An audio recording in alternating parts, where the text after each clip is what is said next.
Sastre idazleak Arnaldo Otegiri idatzitako gutuna eta irakurri egingo dugu euskaraz, gaztelaniaz, frantsesez, katalaneraz eta ingelesez. Nire ustez, Arnaldo maite hori, kalean gaudenon eginkizunik behinena da kartzelan zaudetenak askatzea, eta oraindik zigor horren menpe zaudetenak atzerri horretatik etxera ekartzea.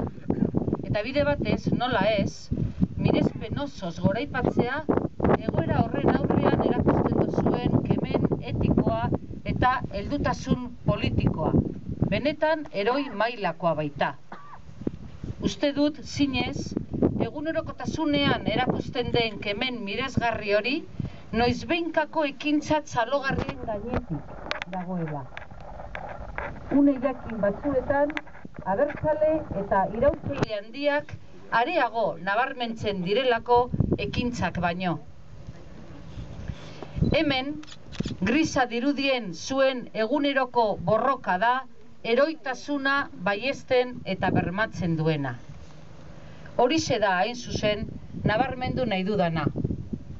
Kartzeletan eta atzerrian zeuzkatenek ez dutela keinurik txikiena egiten zuen askatasuna bideratzeko. Naiz eta herritarrek luze eta zabal eskatu duten amnistia orokorra bakearen bidea bermatzeko. Pausu hori eman gabe ez da benetako bakerik izango, horrek dakarren guztiarekin. Kemen handia behar da, adiskide maiteak, honelako egoera ernegu eta haserrerik gabe pasatzeko.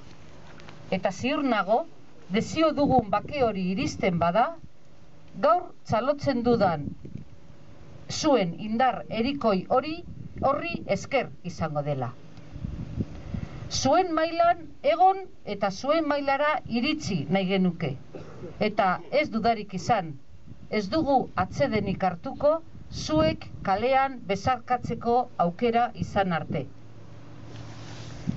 Esana dugu lehenago ere, honelako arazoak ezin direla dida batean ebatzi.